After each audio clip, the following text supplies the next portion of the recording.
Bienvenidos al Estudio, tu podcast de cómics desde dentro.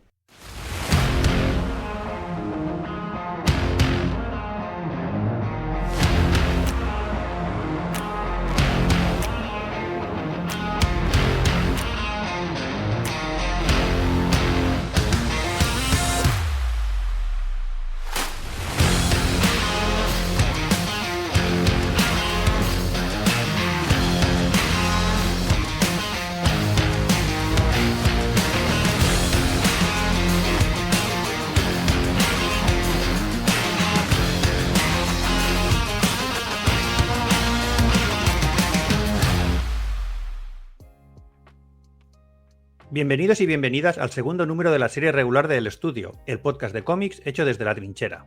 Hoy la actualidad manda.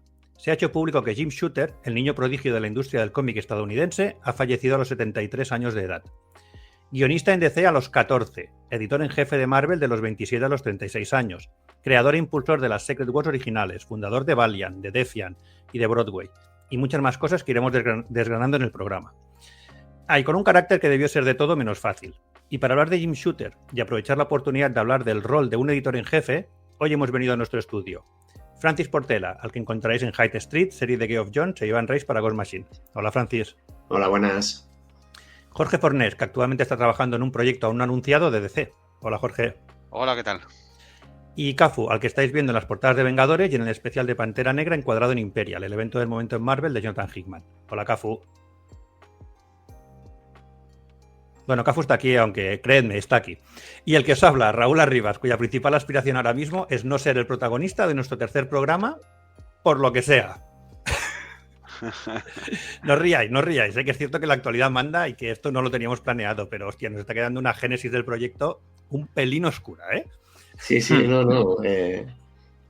Es que hay que decirlo de antemano, ¿no? Que esto no va a ser de siempre necrológicas. Es que, bueno, exacto. Ha salido por donde ha salido, ¿no? Ha coincidido. Sí, que le vamos a hacer, pero eso es un poco obligado a hablar de Shooter en una semana como esta.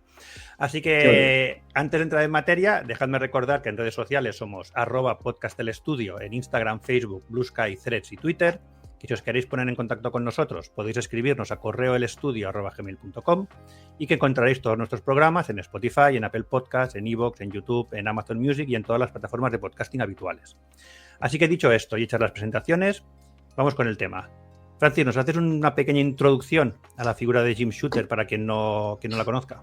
Bueno, lo has llamado un niño prodigio y es que literalmente lo fue. O sea, es un tío que con 12 años estuvo en el hospital y ahí se puso a leer muchos cómics estando en el hospital, estando ingresado, ¿no?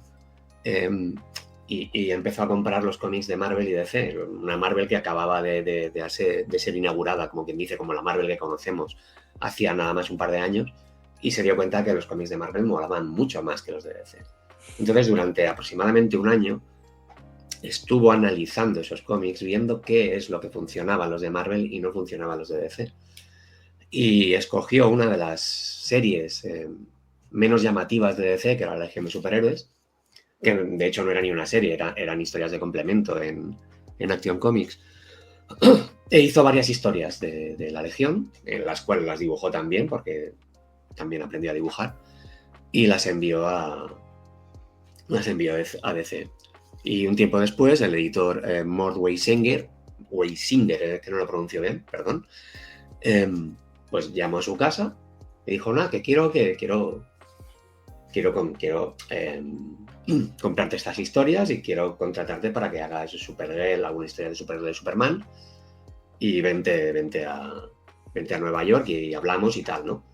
Claro, lo que no sabía este editor es que era un niño con el que estaba hablando. Es que, o sea, tú imagínate la escena, ¿sabes? Sí. ¿Dónde está tu padre? Tú imagínate ser los padres. Claro.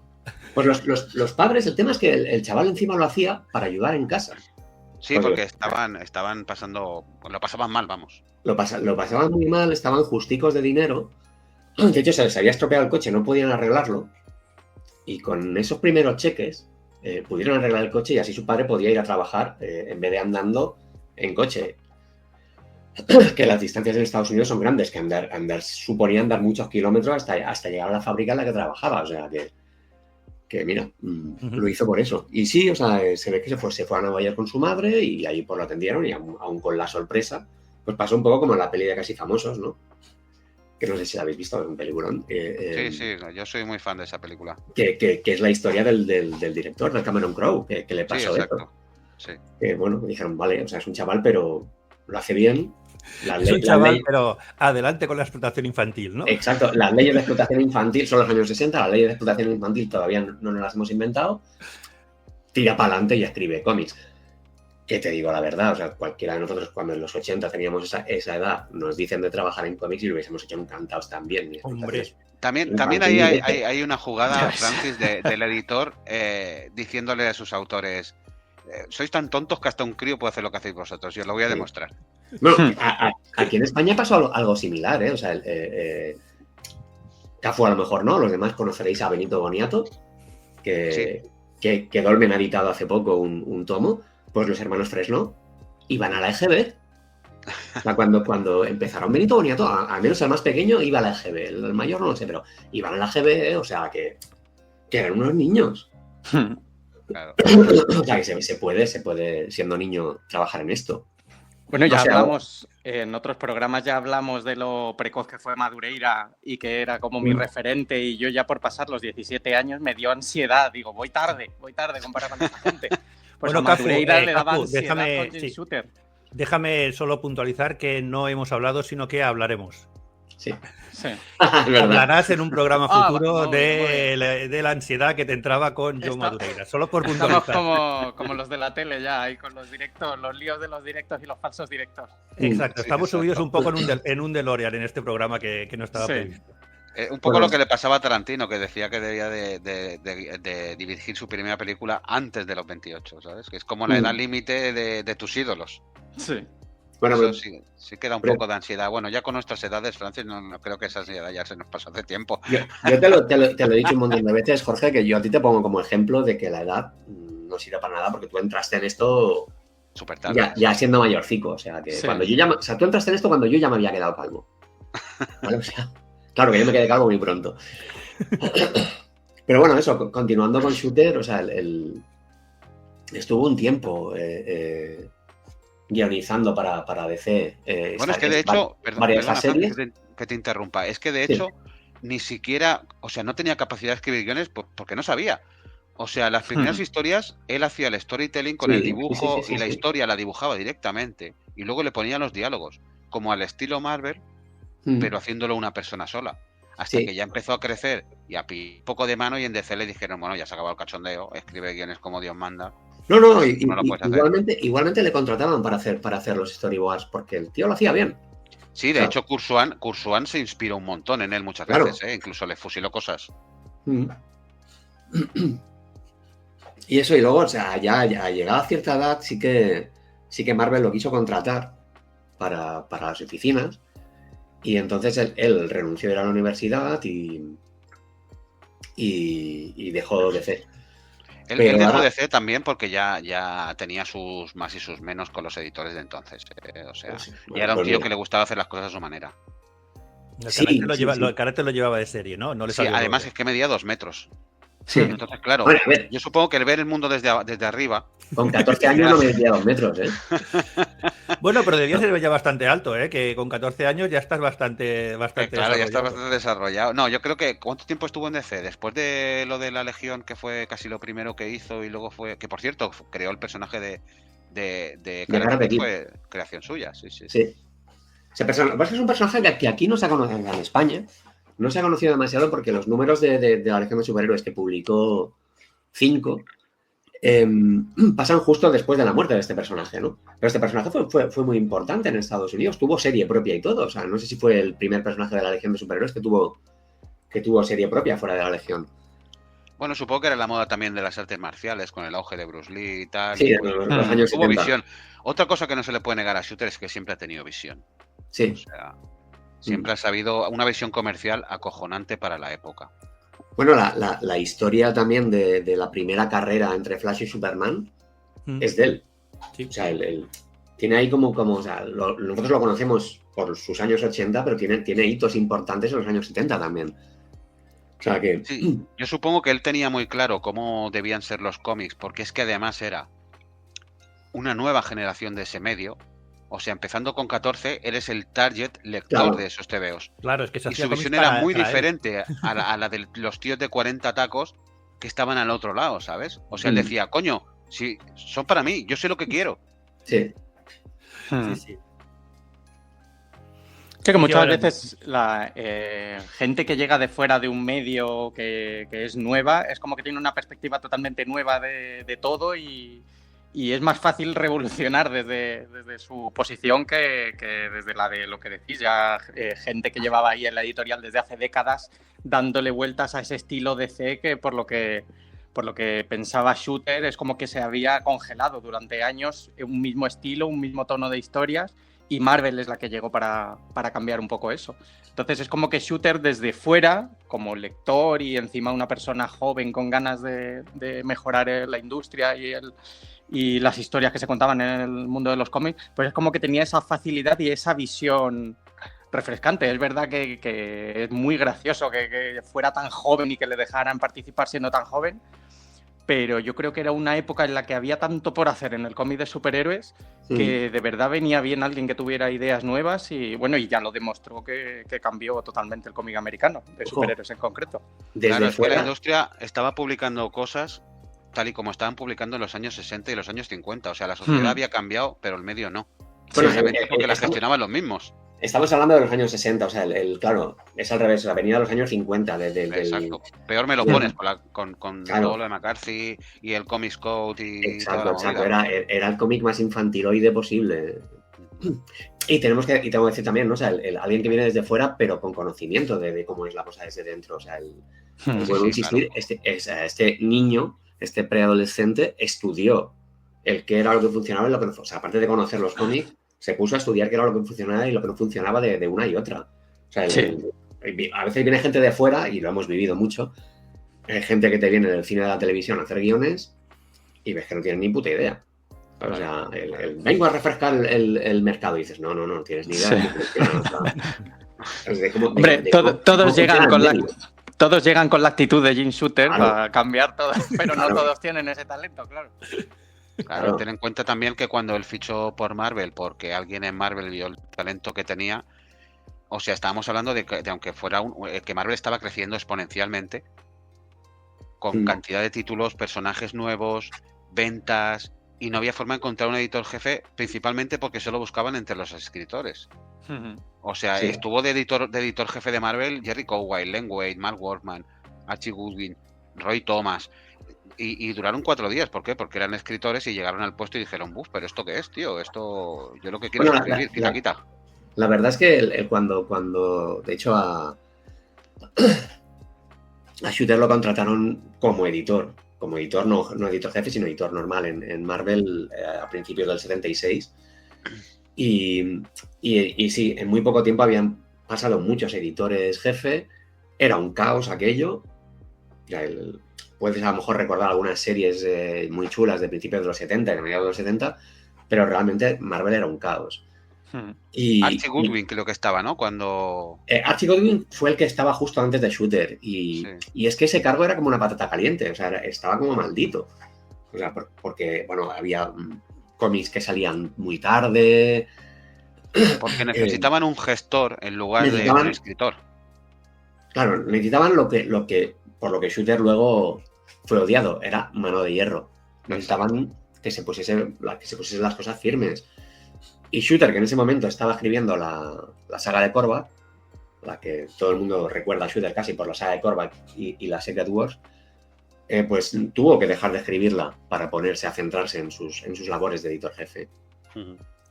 Y ojo, como editor jefe, pues mucha gente te dirá eso, ¿no? Lo opresivo que era, pero recordemos las cosas buenas que hizo y no voy a decir las series, sino cosas como impulsar que los autores cobrasen royalties. Sí. Fue él. Y fueran a las convenciones pagadas. Pagadas por la editorial. Y en primera clase. O sea, la editorial mandaba a los autores en primera clase a las convenciones. Era un tío capaz de lo mejor y de lo peor. O sea, se habla muy mal de él. De hecho, muchos autores se fueron de Marvel muy desairados, entre ellos John Byrne. Precisamente. Byrne fue el último, en realidad, ¿eh? Sí, pero gracias a él, Byrne hizo los 4F, los X-Men... Claro, es que si recordamos la época en la que él fue editor en jefe, es eso, o sea, es la época en la que Byrne hace los Cuatro Fantásticos, pero también con Claremont toda la saga de Uncanny X-Men, todos sus años Claremont está allí. Sí. Miller, todo lo de Frank Miller en Daredevil también es en esa época. Mira que era casi un recién llegado, o sea, tenía visión para meter a gente joven, precisamente para que trajeran ideas frescas, que es lo que había hecho él. El Thor de Walter Simonson también es de esa época. El Thor de Walter Simonson, toda la edad de oro de Marvel, creo yo. Sí, o sea, las épocas de Roger Stern a cargo de los Vengadores, de los Cuatro Fantásticos, no, perdón, de Capitán América, él también es tuvo los cojonazos de descartar el traje de Spider-Man icónico y poner el traje negro. Sí. O sea, toda la serie de novelas gráficas. Perdona, que vamos a reconocer ya que es el mejor traje de Spider-Man, ¿no? Lo sí, a mí me el traje negro que sale de las Secret Wars, a mí me encantó en serie. Si las razones del cambio de traje fueron vender más muñecos o hacer mejores cómics, eso solo lo sabe Jim Shooter y se lo habrá llevado a la tumba. Bueno, y nos lo podemos imaginar. No lo podemos imaginar. Vamos a ser sinceros. Fue vender más muñecos, pero bueno, eso es... Bueno, es que al final era su trabajo, o sea, él lo que cuando llegó allí, lo primero que hizo, esto es un puto cachondeo, esto parece el coño de la tía Bernarda, aquí cada uno tiene que entregar el cómic cuando tiene que entregarlo y si no lo entrega habrá consecuencias. Los autores tienen que cobrar royalties, por supuesto, o sea, lo que decía Francis, era mano de hierro, pero para que todo funcionara, porque aquello era un sin Dios y cada vez había más publicaciones, cada vez había más autores, cada vez más retrasos y lo que hizo fue establecer un sistema para que los cómics pudieran salir en su momento y el lector supiera qué día iba a tener su cómic deseado en los kioscos. Pero claro, eso desde el punto de vista de nosotros los artistas, pues no está bien visto, porque nosotros somos artistas y necesitamos nuestro tiempo para hacer cosas buenas. Pero por otro lado, cuidó y mimó a los artistas también, o sea, porque aparte de lo que estaba diciendo antes, de las cosas que hizo, o sea, él fomentó la novela gráfica, apoyó a Jim Starlin a la hora de matar al Capitán Marvel. Creo que fue el responsable también de la línea Epic de Marvel. No fue el responsable, porque el responsable fue Archie Godwin precisamente, pero fue el que dijo, venga Archie, tira para adelante esto. Sí, ¿sabes? Sí. O sea, una línea en la que los autores mantengan los derechos de sus personajes. Hostias, esto es impensable hoy en día, ¿eh? Fue pionero en sacar cómics con una licencia de juguetes como ROM, G.I.Joe y Transformers, que eso no lo había hecho nadie. Fue el pionero también en las direct sales, en las series directamente a mercado de librerías. Que la primera es el típico tío que se podría hacer una peli con su vida. Es el típico tío que podrían hacer una peli con su vida. Sí. Yo es que antes estaba pensando en hacer la broma de ya se está haciendo la peli en Netflix, pero me la he comido porque digo, es que puede que exista y simplemente no sea muy mainstream. Porque no me extrañaría que haya algo, o documentales o algo de Shooter. Pero iba a hacer la broma y me la he comido por eso. Documental sí, pero es que como yo creo que encontrarían tanta gente que hablara pestes como que hablara bien, quizás sería un flaco favor, ¿sabes? Hacer un documental. Ahora sí, ahora después, a posteriori, cuando ya no se le puede perjudicar, por desgracia, quizás estaría bien que alguien cogiera las riendas y explicara un poco bien la historia de Shooter. Sí que hay muchos pasajes en el libro de la historia de Marvel Comics que te explican interioridades y tal, que está muy bien ese libro. Pero hacer un documental o una peli, pues es que es un tío que es que un biopic, es que empiezas con un niño en la camilla del hospital. O sea, es que es increíble. Pues tienes el guión hecho. Sí, efectivamente. Lo malo pero bueno, es que todo lo bueno que trajo al final le perjudicó, porque todos los autores buenos que había encumbrado él, al final acabaron a uñas con él precisamente por lo mismo. Bueno, yo tengo un poco la sensación que es una figura bastante típica en el mundillo del cómic. Tengo la sensación de que debía ser lo que hoy en día llamamos una persona con pocas habilidades sociales. Y era un tiburón para los negocios, con una visión tremenda para los cómics, con un talentazo para escribir, para generar ideas, pero que lo que le fallaba era justo el trato con las personas. Y yo, si hago memoria, conozco a unos cuantos así hoy en día en el mundo del cómic. Sí, a mí me viene a la cabeza que era una especie de Steve Jobs de la industria. Sí. Lo que pasa es que, claro, en una época en que se podía crecer, en una época en que se podía innovar, y él fue pionero en muchísimas cosas. Ahora sería mucho más difícil hacer esto. Bueno, aún así hay muchos autores que coinciden, bueno, autores o gente con la que he trabajado con él que coinciden en una cosa, y es que hay un antes y después de Jim Shooter, la Secret Wars, ¿vale? Se ve que el éxito de la Secret Wars se le subió mucho a la cabeza. Y a partir de ahí fue bastante más... No olvidemos que la guionizó. Sí, la guionizó, pero y te voy a decir una cosa porque me la releí hace 3 años cuando hice el Inktober de la Secret Wars, y es una mierda como un piano. O sea, hay otras cosas que aguantan. Los héroes y vender muñecos, Francis. Es solo para eso. Sí. Ha quedado como un icono porque fue la primera vez que alguien hacía eso. Y que a ver una cosa. A mí me pasa ahora. Yo me leo ahora las Secret Wars y estoy de acuerdo contigo, ¿eh? Yo también recuerdo leérmelas en su día y flipé. Y de niño flipamos, sí que es verdad. Es verdad que leídas hoy es que le ves todas las costuras. O sea, sí, hay un montón de escenas. Salió la línea de muñecos junto con el cómic. O sea, yo podía ir por primera vez a una juguetería y ver muñequitos de los cómics de Marvel que estaba leyendo. Sí. Es que de hecho hicieron la serie para los muñecos, pero que es verdad que, claro, yo la vi adulta, siendo un señor mayor y habiendo ya leído un montón de cosas después, lo que decías, Jorge, es que fue la primera que se hizo así. Entonces, hoy le ves, tiene todos los problemas del mundo, pero sí en su día. Tengo que remarcar que no fue la primera, porque poco antes ya habían hecho la prueba, ya habían hecho Contest of Champions, ¿vale? Que es poco anterior, de hecho. Vale. Y fue como una prueba de fuego, de hacer un mega crossover con todo Marvel. Y luego sí, o sea, la Secret Wars eran 12 números, era muy ambicioso. Y luego está la Secret Wars 2, que si la primera era mala, la segunda, pues no te lo puedo decir porque no me acuerdo. O sea, yo la segunda la recuerdo con cariño de comprar aquí los especiales que iba sacando 5 y tal. Ten en cuenta, que no sé si os acordáis, Francis, que cuando los superhéroes estaban en las Secret Wars, no estaban en sus colecciones habituales y seguían saliendo las colecciones. O sea, yo estuve comprando Spider-Man como 4 o 5 o 6 meses y no salía Spider-Man. Si querías ver a Spider-Man tenías que comprar las Secret Wars.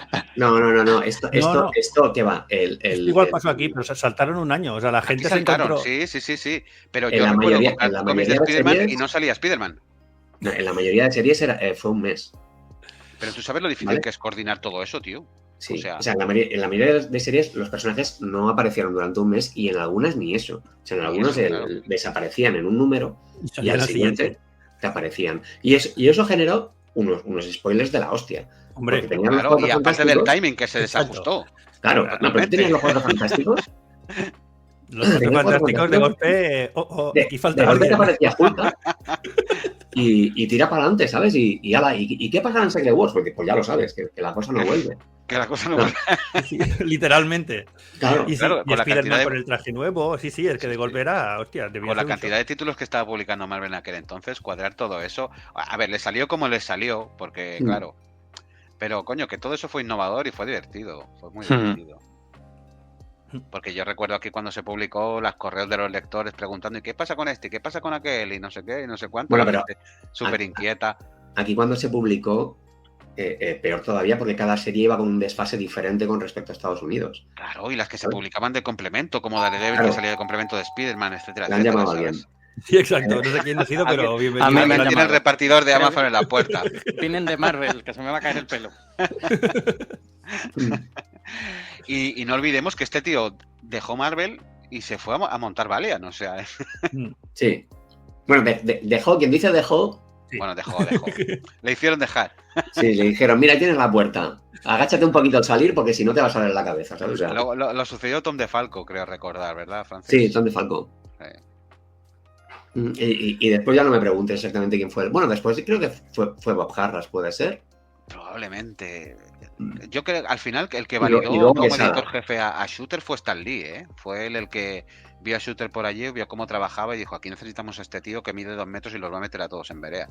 Sí, porque además en el momento en el que entró Shooter como editor jefe, Stan Lee se mudó a California a encargarse de la división de imagen y sonido, o sea, lo que era la animación, los proyectos de cine que por suerte no llegaron nunca a nada, o llegaron a poquito, ¿vale? O sea, llegaron a la televisión a la serie de Hulk y poco más.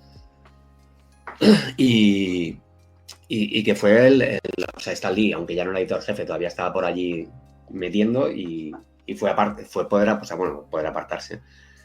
Lo vio como, venga, dejo a este y me puedo ir un poquito.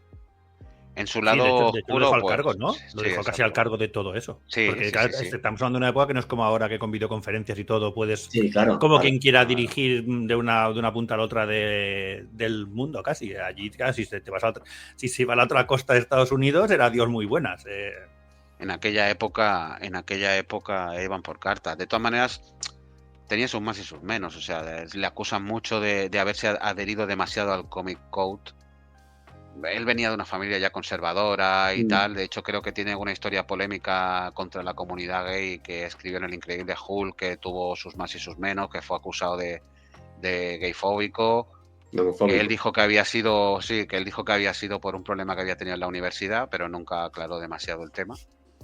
Pero el tío era bastante conservador, o sea, el tío hacía los cómics que hacía, quería que los aprobara el Comic Code en una época en que ya casi todo el mundo estaba en contra del Comic Code porque ya no tenía sentido en esa época, con Frank Miller como principal abanderado de darle la patada.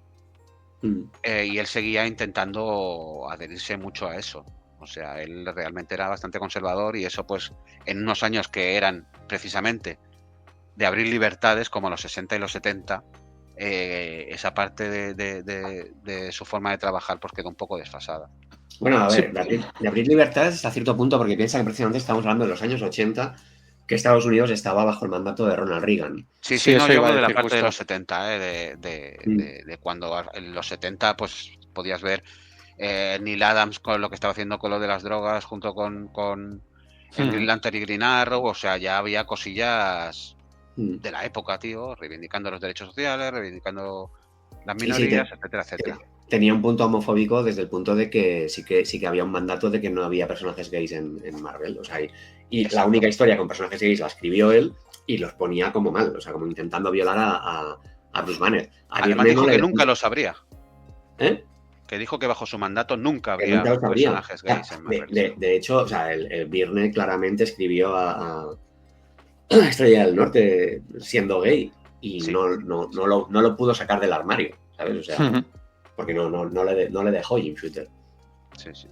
También es responsable de Dazzler, cuyo proyecto era hacer una película con Bo Derek que al final no llegó a cabo.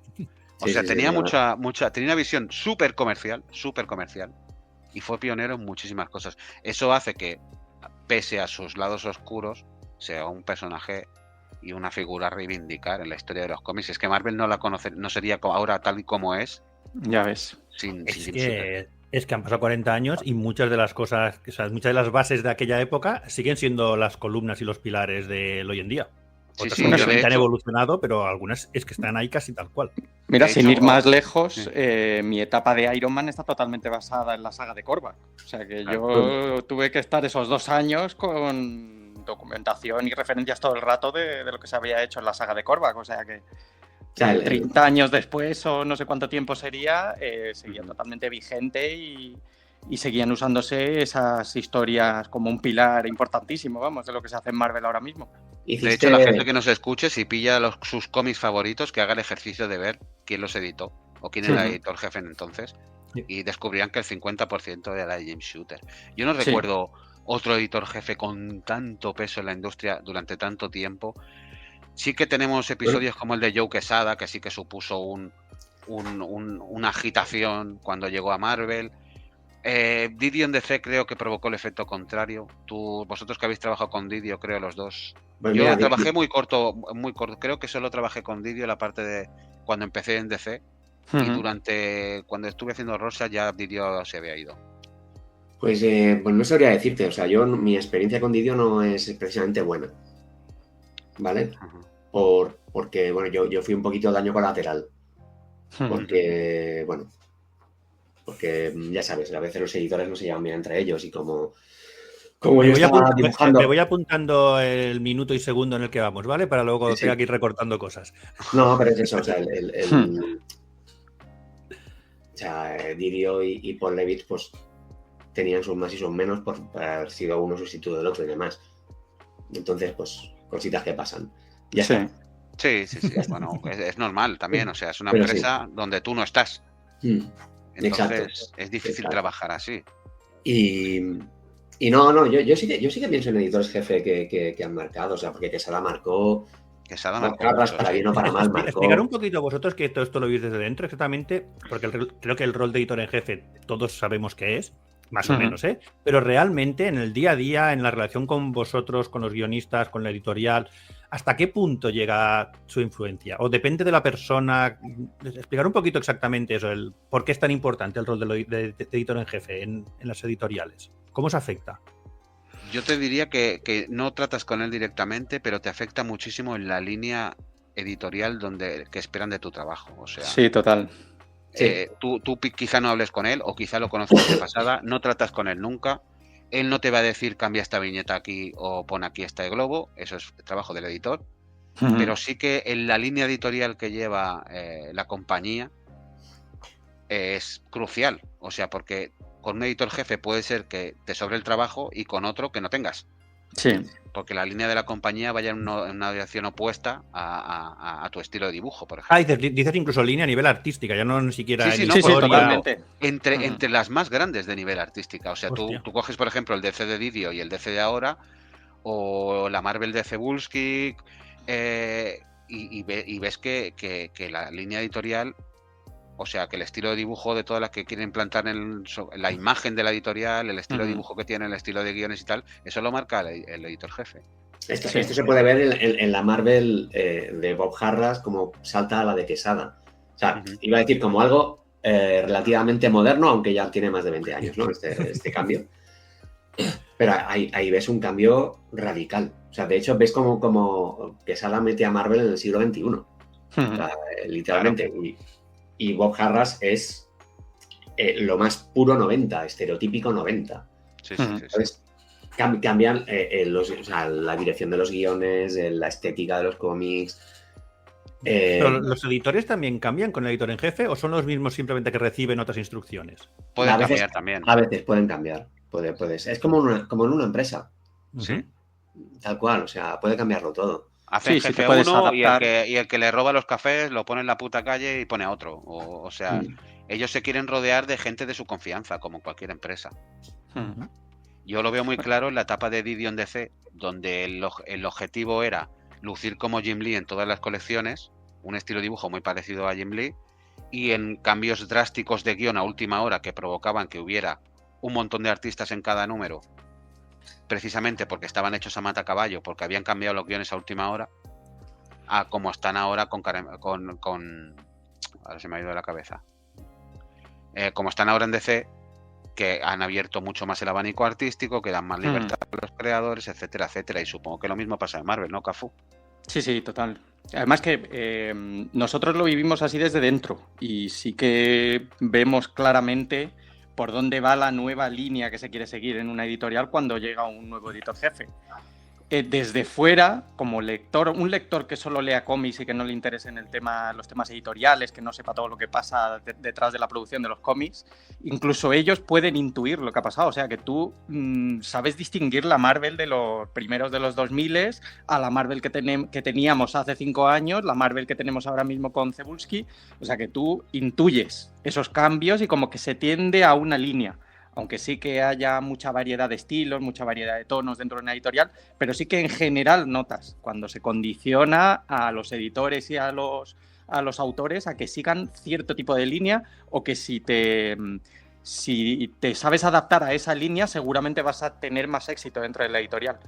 Entonces son cosas que desde fuera se intuyen, pero desde dentro son clarísimas. Vamos, que cuando llega alguien nuevo pues hay ciertos cambios y lo que decía Fornés. Tú puedes haber tenido mucho éxito dentro de una editorial, pero cuando llega un editor jefe e impone su nueva visión, no imponer, imponer entre comillas, pero cuando se fomenta su visión, de repente tu posición cambia dentro de la editorial. Me imagino que pasará lo mismo con editores, con dibujantes, coloristas, guionistas, etcétera, pero sí que lo notas. Y yo ahora mismo con Cebulski, por ejemplo, noto que me cuesta más llegar a series importantes porque Cebulski es muy conocido, que es bastante fan del estilo amerimanga, del estilo japonés. Entonces es algo que yo creo que se ha fomentado un poco en los últimos años y los que tenemos unos estilos un poco más clásicos o más de toda la vida de cómic de superhéroes, es como que ahora estamos un poquito en esa segunda línea. Pero es algo que en los 2000 yo creo que se potenció mucho y que hubo mucha variedad también de estilos, aparte de pues ese estilo un poco rollo manga que tenemos ahora mismo, que muchas de las superestrellas que hay en el cómic americano siguen esa línea ahora mismo. Sí, lo has explicado clarísimamente. O sea, hay una diferencia grandiosa entre el Marvel que publicó los Ultimates con Brian Hitch y el que se está publicando ahora, por ejemplo. Bueno, de hecho es que lo estuve pensando, que me parecía flipante cómo ha cambiado en solo 10, 15 años la industria, en concreto de Marvel. Cuando antes las superestrellas de Marvel eran John Cassaday, eran Frank Wiley, eran Brian Hitch, y ese tipo de estilos ahora mismo se han quedado relegados y tenemos a los que son hoy en día los que marcan las tendencias, como Jorge Jiménez, como Dan Mora, como Simone Di Meo. Ese tipo de estilos son ahora mismo los que están pegando fuerte. Como Coello, totalmente. Exacto. Sí, en Marvel Coello la verdad es que tiene bastante peso porque tiene un estilo que ahora mismo se busca en la editorial totalmente. Claro, es que estamos hablando de, aunque no sea conocido para el gran público, de la Marvel de Axel Alonso versus la Marvel de Cebulski. Ya ves.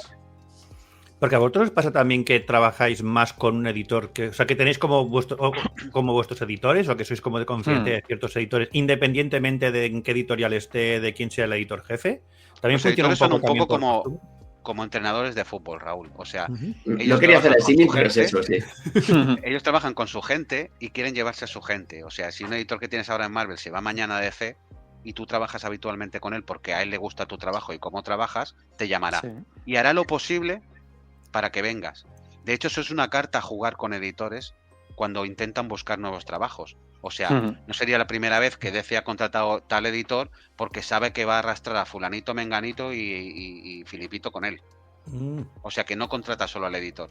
Y al revés también, porque entiendo que son editores con los que os sentís a gusto trabajando. Sí. Exacto, sí. Bueno, sí. Yo de hecho estoy en ese proceso ahora mismo. Yo en esta segunda etapa que he tenido en Marvel he estado comodísimo trabajando de nuevo con Will Moss, que estuve trabajando bastante tiempo en DC en su momento con él, y me encanta, es mi editor favorito con el que mejor trabajo con diferencia, pero es que luego la etapa de Iron Man me fue de miedo con Tom Brevoort, que soy súper fan de Tom Brevoort de siempre, y trabajando con él, encima la cosa cuajó y me encantó. ¿Qué pasó? Que cuando terminé en Iron Man me mandaron a Venom y es como que tenía un periplo por ahí probando con editores nuevos y equipos diferentes y ninguno ha ido tan bien como esas sensaciones que tuve con Brevoort y Will Moss. Entonces yo soy activamente el que ahora mismo estoy pidiendo a Marvel que me vuelvan a poner con ellos porque creo que mi estilo encaja con ellos, a ellos les gusta el tipo de estilo que tengo y es como mucho más natural el proceso que es probando así un poco como el juego de las sillitas, de ir de un lado para el otro hasta que eches raíces y tal.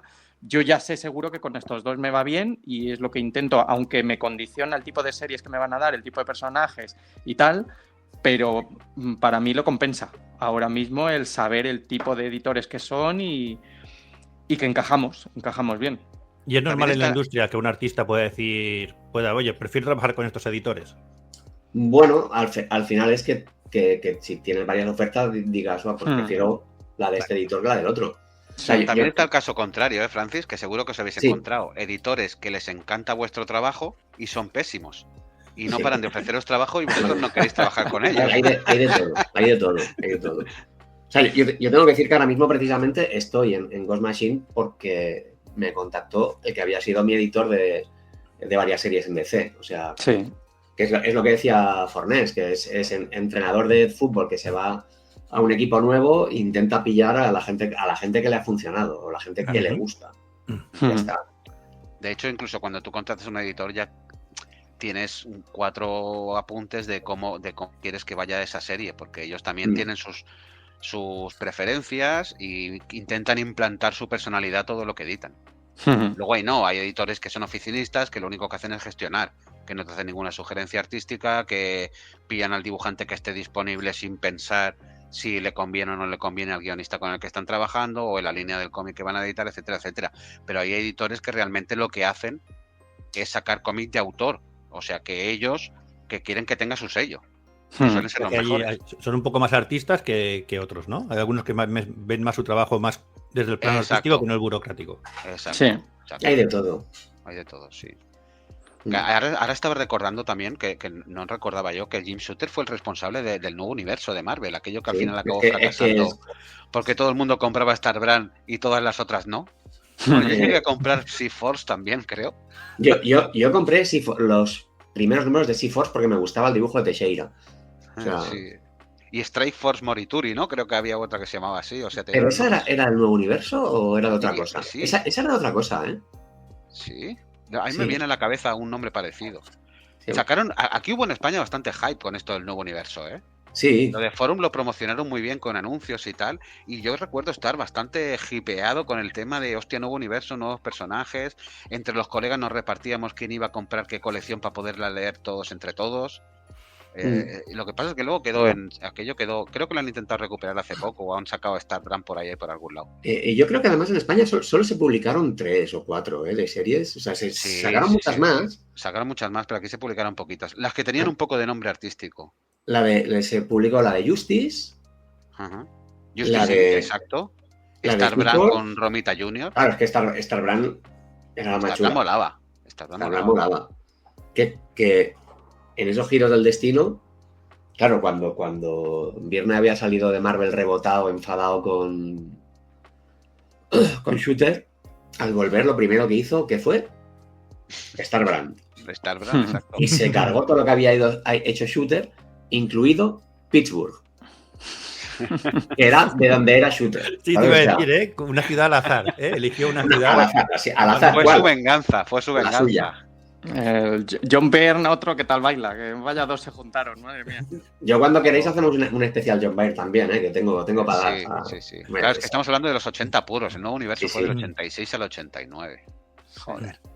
Mira, se publicaron, Francis, lo estoy mirando, DP7 Sí, lo está viendo también. Paul Ryan, Justice con Archie Goodwin. Sí, pero ¿quién dibujaba? Que aquí esta no la vimos en España, creo, con Tom DeFalco y Ron Frenz. Y DP7 tampoco. Estaba en todas las fiestas Ron Frenz también, ¿eh? Sí. Merc, Nightmax, Peace Forks, Spitfire and the Troubleshooters y Star Brand. Si te digo que hay varias que, o sea, yo lo he leído también a la vez y es la primera vez que las leo. Que las veo, sí. Yo había visto una portada por ahí, pero esto duró tan poquito. Quiero recordar que incluso una época se habló de que habían comprado los derechos para hacer una peli de Star Brand, que hubiera sido bastante... Bueno, era el típico superhéroe que viene de la nada, el chaval que se encuentra en la movida, un poco el gran héroe americano. Así que era fácil entrar en estas cosas. Lo que pasa es que yo creo que no funcionó porque al final Marvel, los personajes creados por Stan Lee tienen mucho peso. Y todo esto del nuevo universo, al final, para eso te vas a otra editorial con personajes propios que seguramente tuviera mejores equipos creativos, ¿no?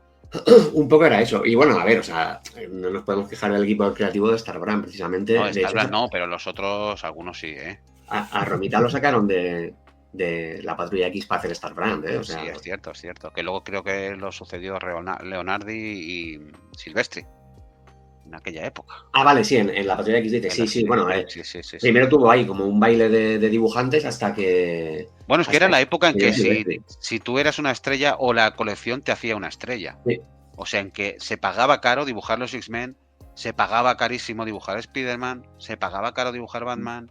Ahora, como hay tantísimas colecciones de los mismos personajes, eso ha quedado un poco en agua de borrajas, a pesar de que un poquillo queda. Y bueno, pero, hostia, en aquella época, yo recuerdo, lo hablamos, cuando Pacheco lo pusieron en X-Men, era como el Zenith de, hostia. Sí. Sí, pero el Zenith que había convertido, o sea, Claremont había convertido X-Men en el Zenith. Sí, pero Claremont era de lo más vendido. Claremont tenía un ojo brutal para los dibujantes y él convirtió a varios dibujantes en estrellas porque veía un potencial de eso. Joder, Paul Smith, no lo conocía ni Dios a Paul Smith. Sí, Paul de Smith, hecho, la gente más joven igual le parece raro, pero en toda aquella época dorada de Marvel era Spider-Man y la Patrulla X. Sí. A nivel de ventas, de exposición, o sea, lo que movía Marvel, pero además a mucha diferencia. Era Los Vengadores era una serie casi secundaria. Bueno, secundaria no, porque es importante. Pero Iron Man sí que era una serie que decir, pues vale, Iron Man. No. Todo lo que se ha visto luego por el MCU, por todas las pelis, y por tema de los derechos, de que los derechos de la patrulla los tenía la Fox en lugar de Marvel, todo esto, pero hasta entonces los dos grandes pilares eran la patrulla y Spider-Man. Sí. Es que el resto venía mucho menos. O sea, yo todavía estoy flipando cómo aquel iluminado de Marvel decidió que la mejor película para lanzar el nuevo universo Marvel que luego se construiría fue Iron Man. O sea, porque no era un personaje puntero ni de lejos. No, a ver, sí. Ahí no fue eso, ahí fue de vamos a probar con de los que nos quedan, porque el resto los hemos vendido todos. Es que es eso, es que no tenían derechos. Claro. No tenían derechos de casi nada. Claro, yo sé, y aún así me preguntas si Iron Man quizá hubiera salido en el puesto 15. Ya, sí. Pero es que es eso, es que al final tenían los derechos de estos porque no los habían podido vender. O sea, porque los derechos de la Patrulla y de Spider-Man los habían podido vender porque eran los top. Entonces, han lanzado los que la gente quería. Claro, lo han pegado fuertísimo, pero con los que tenían, no con los que hubiesen querido, seguramente.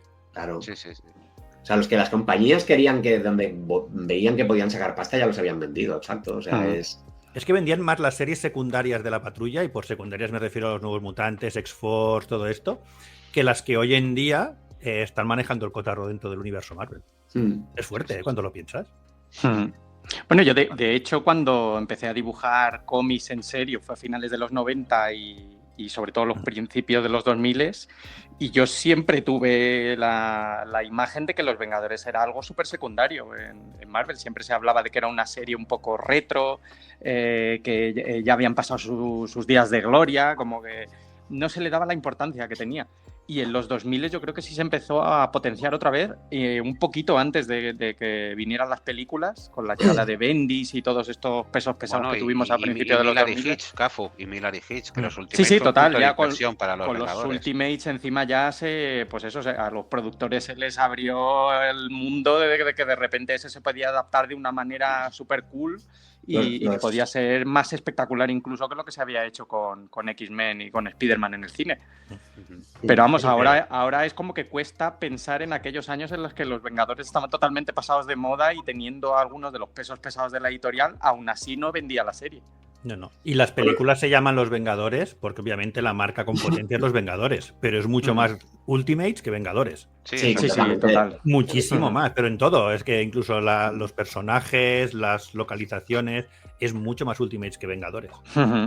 En cómics los Vengadores volvieron a despuntar un poco a partir de Héroes Return, que se encargaron Busiek y George Pérez de la serie, y ahí volvieron a tener un poquito de importancia.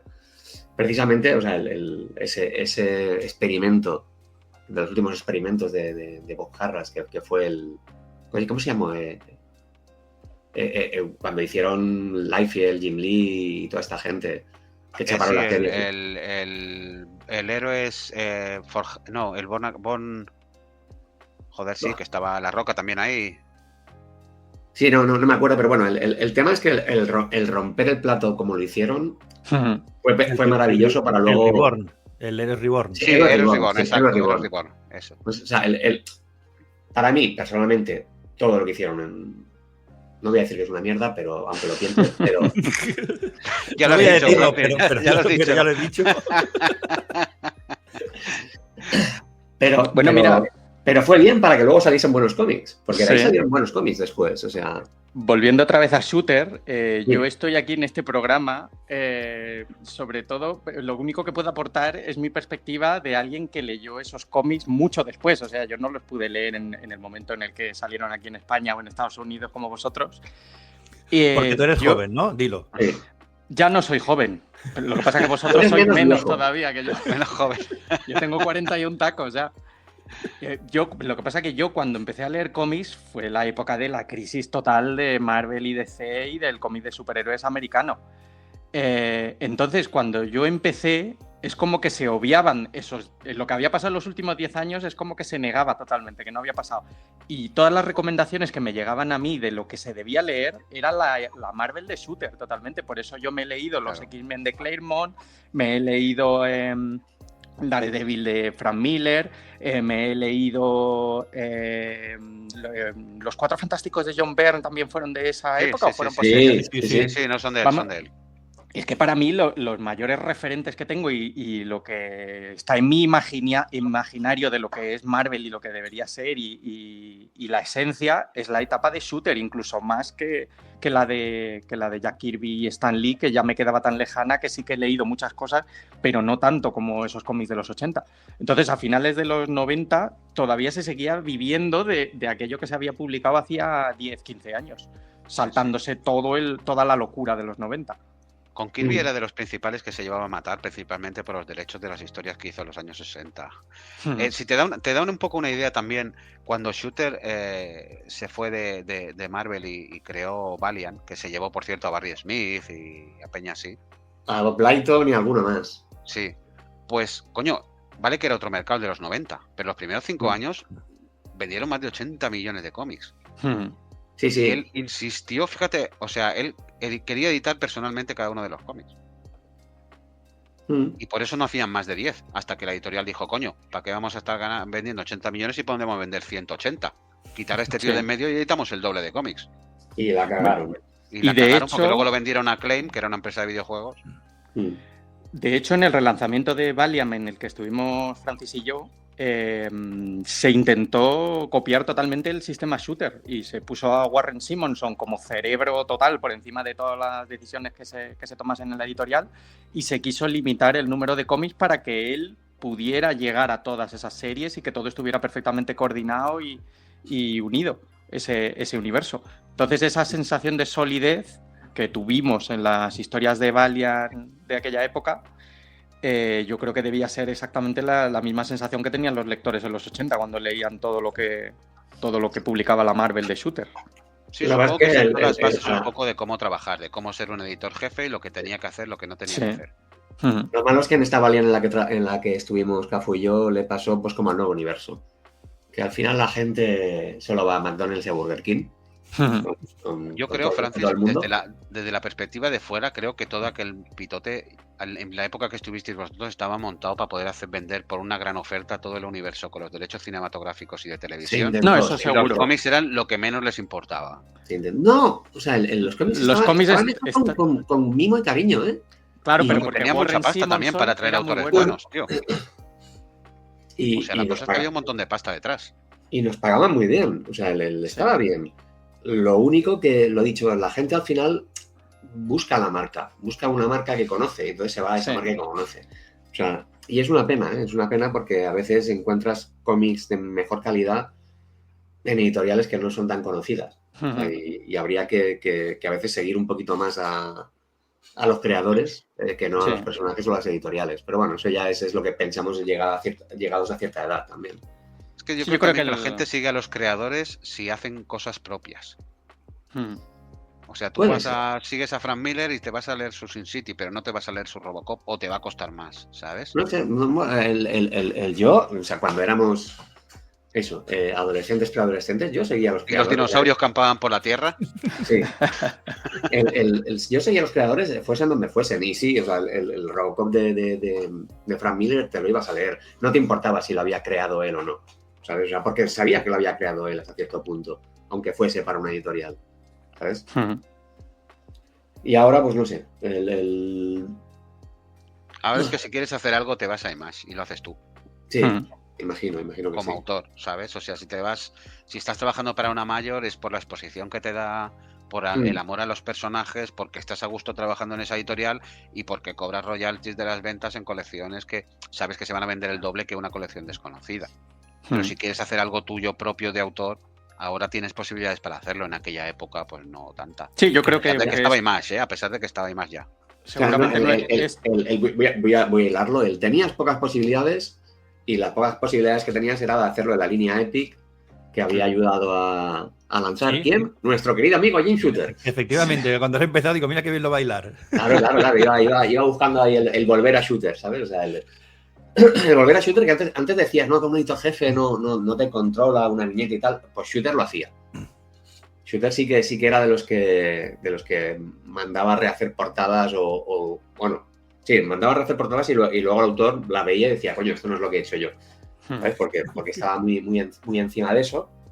Recordemos también que la saga de Fénix Oscura, que es posiblemente una de mis historias preferidas de los cómics de superhéroes, ese final es en parte gracias a Shooter, porque la iban a salvar y este dijo, no, o sea, después de lo que ha hecho, tiene que morir. Y mataron a un personaje haciendo que la historia sea mucho más redonda que no se la salvaban. También aunque lo miras hoy en día hacia atrás y hostia, Jean Grey, ¿eh? Hostia, Jean Grey, ¿qué? Las idas y venidas con todo el Fénix, o sea que ha pasado por mejores épocas y peores. Vamos a dejarlo. No, o sea, yo lo hubiese dejado muerta. O sea, de hecho, el Jim Shooter tiene lo bueno de haberla matado y lo malo de haber permitido que la reviviesen. Porque claro, o sea, en esa época y siempre, o sea, Byrne y Claremont bien nos han llevado, ¿no? Vamos a dejarlo ahí. Y Byrne, Stern y Lighton, con la ayuda de Jim Shooter, así a lo Hibidi, por detrás de Claremont,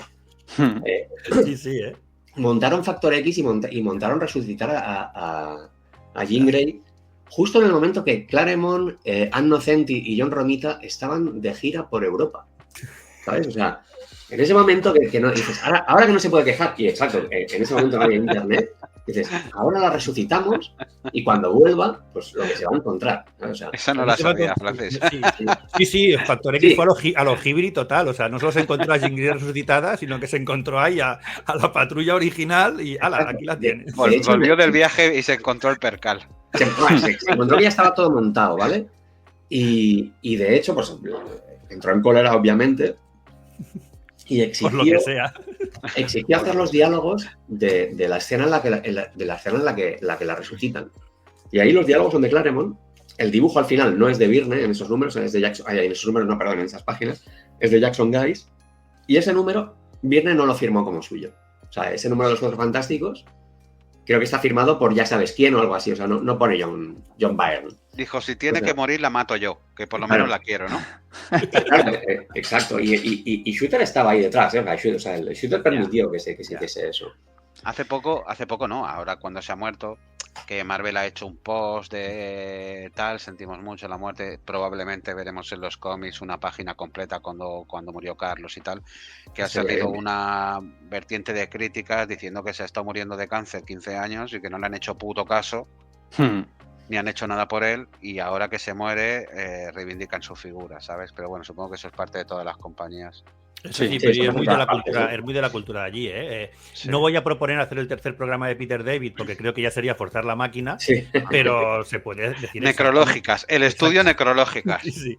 Pero se puede decir lo mismo, o sea, de todos los años suyos con la enfermedad. Tuvo que hacer un crowdfunding. Sí. Bueno, esto ahí ya podemos hablar de cómo funciona el sistema. Por eso digo que creo que es muy de allí, por desgracia, pero creo que es muy de allí esto.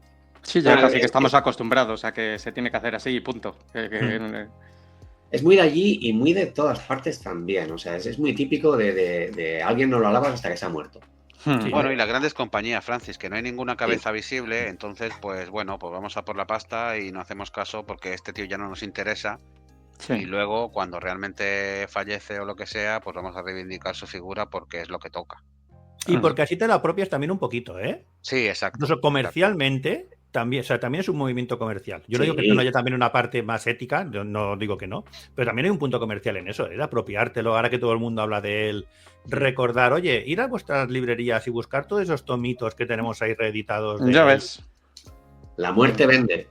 La muerte vende. Y esto y la de podcast que genera también. Sí.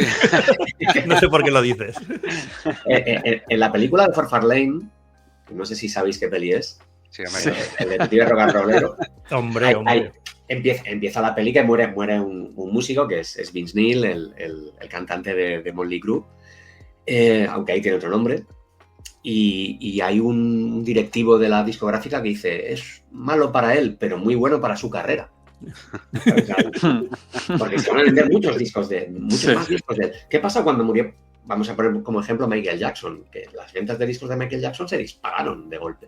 O sea, la muerte vende. O sea, el ser humano es morboso. Bueno, y reivindica figuras que probablemente no se has hecho puto caso cuando estaban vivas.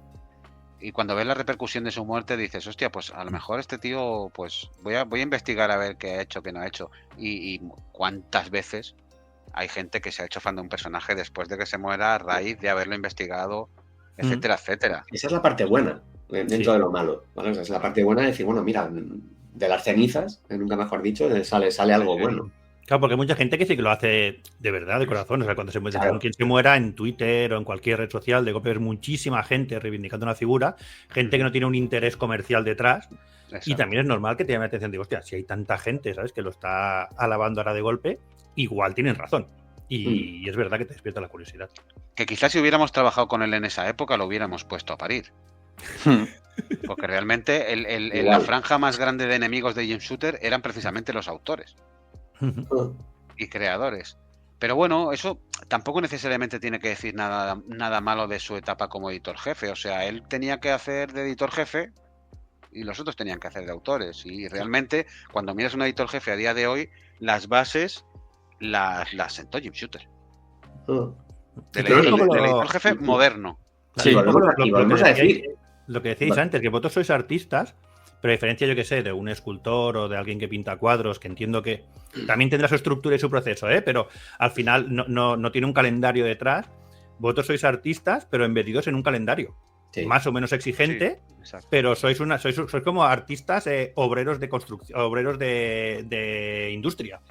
Porque vuestro trabajo es 100% artístico, pero aquello es una cadena de montaje, es lo que hablábamos, lo que es, al final un cómic se monta en una cadena de montaje y yo creo que siempre debéis estar viviendo, supongo, en esa fricción constante de los dos aspectos. Sí. Tenemos menos fricciones que lo que pueden tener un director de cine, por ejemplo, que recibe muchas más presiones sobre el producto final por los que mandan. A nosotros no nos presionan tanto. Pero sí, es parecido, pero es que ahora te vas al mercado de videojuegos y es todo igual. O sea, las fechas de entrega es lo que mandan. Sí, porque hay que vender el producto en la fecha que se ha dicho. De hecho, los cómics, si no lo sacan, lo reciben una multa. Si el cómic no sale. No sé si eso ha cambiado ahora con lo de Diamond. Con la bancarrota de Diamond. No tengo ni idea. Eso sería algo a investigar. No sé. No sé cómo funciona ahora mismo eso.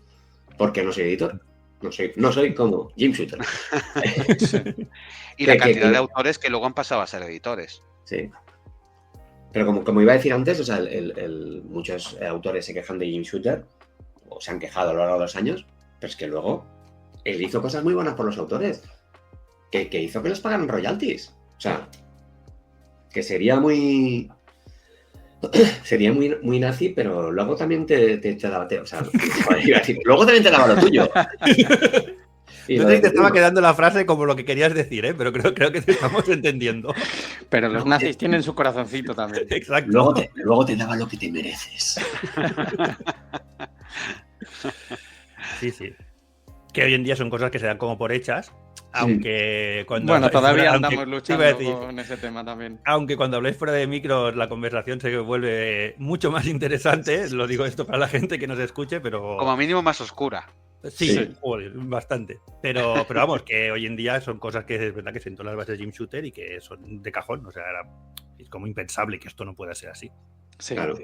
Sí, supongo que al final era mejor gestor que otra cosa, ¿sabes? O sea, él como creador y tal, de hecho va a pasar la historia por su trabajo como editor más que como creador, a pesar de que tuvo sus logros y sus éxitos.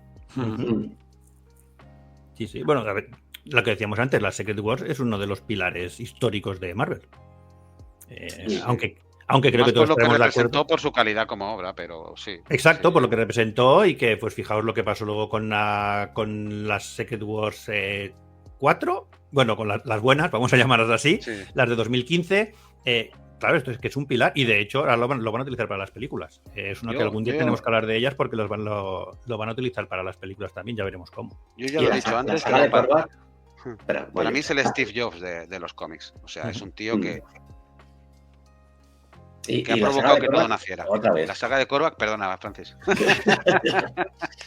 Estamos ahí.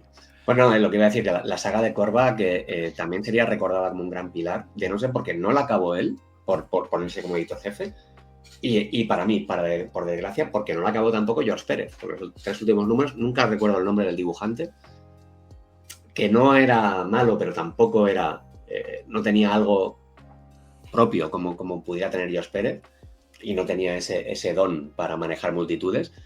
Pero si toda ella hubiese estado dibujada por George Pérez y toda ella hubiese estado guionizada por Jim Shooter, también sería algo que se recordaría, se reeditaría continuamente en tomo, que ya se reedita, pero yo creo que tendría más empaque. Las Secret Wars tienen una cosa que durante muchísimos años, y décadas incluso, ¿cuántas veces se habrá regalado?